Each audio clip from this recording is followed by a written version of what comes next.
Assalamualaikum warahmatullahi wabarakatuh. Selamat pagi anak-anak yang Bapak banggakan. Bertemu lagi dengan saya Pak Subhan, guru IPA di SMP Negeri 5 Cipanas, Kabupaten Lebak, Banten. Pada kesempatan kali ini, kita sudah masuk bab 2, materi IPA kelas 7, yaitu klasifikasi atau pengelompokan benda. Benda diklasifikasikan menjadi dua, yakni benda hidup atau kita sebut makhluk hidup dan benda tak hidup atau benda mati.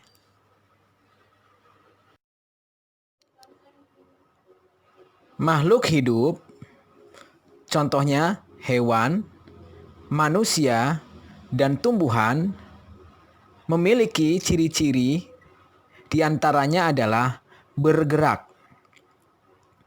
Hewan dan manusia memiliki alat gerak pada tubuhnya.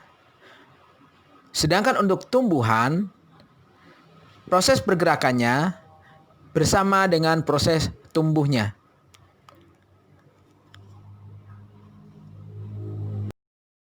Bernafas atau respirasi. Pada manusia, bernafas menggunakan organ paru-paru. Contoh pada hewan, ikan bernafas menggunakan insang. Sementara pada tumbuhan, organ pernafasannya stomata dan lentisel.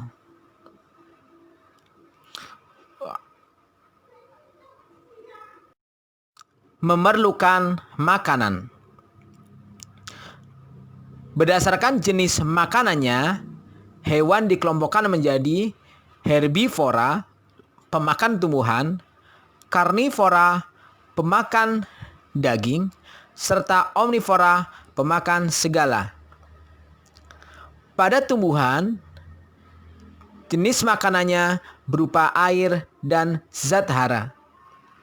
Selanjutnya, berdasarkan kemampuan menyusun zat makanannya, makhluk hidup dibagi menjadi makhluk hidup autotrof, yaitu makhluk hidup yang dapat membuat makanan sendiri seperti tumbuhan hijau, dan makhluk hidup heterotrof, yakni makhluk hidup yang tidak dapat menghasilkan makanan sendiri. Contohnya hewan dan manusia.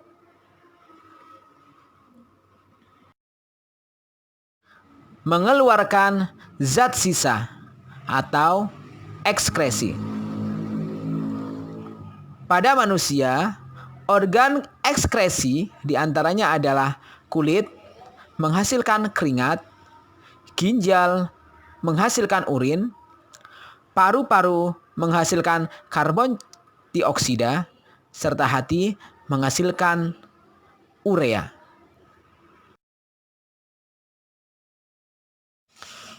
Tumbuh dan berkembang.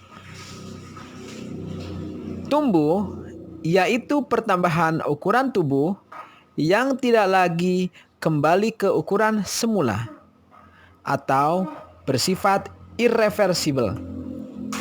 Berkembang yaitu proses perubahan menuju kedewasaan.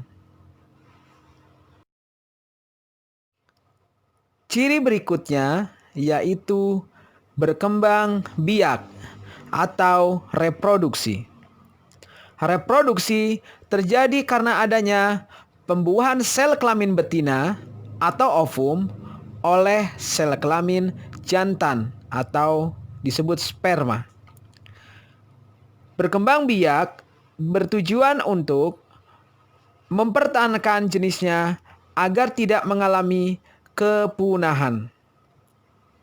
Berkembang biak dilakukan dengan dua cara, yaitu cara generatif secara kawin dan vegetatif secara tak kawin.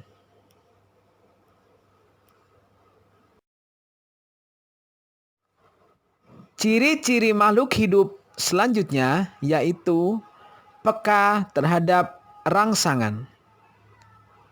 Semua makhluk hidup peka terhadap rangsangan, baik itu hewan, manusia, maupun tumbuhan.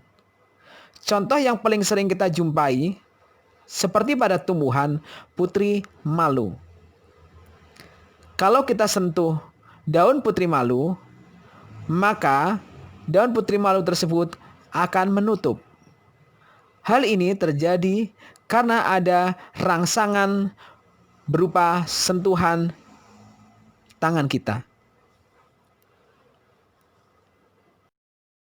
Mampu beradaptasi atau menyesuaikan diri. Kemampuan beradaptasi diperlukan oleh hewan serta tumbuhan dan juga manusia. Contoh, cicak memutuskan ekornya untuk menghindari pemangsa. Pada tumbuhan, contohnya kaktus, tumbuhan yang memiliki daun tebal dan berduri, yang berfungsi untuk menyimpan cadangan air.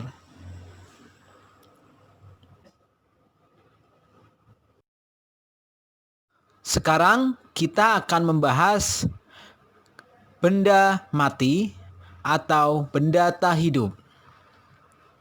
Ciri-ciri benda tak hidup diantaranya tidak berkembang biak, tidak bernafas, tidak mempertahankan jenisnya, tidak menanggapi rangsang, tidak beradaptasi.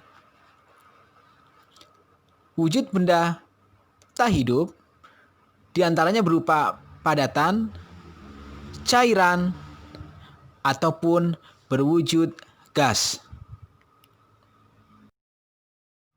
Demikian penjelasan dari Bapak.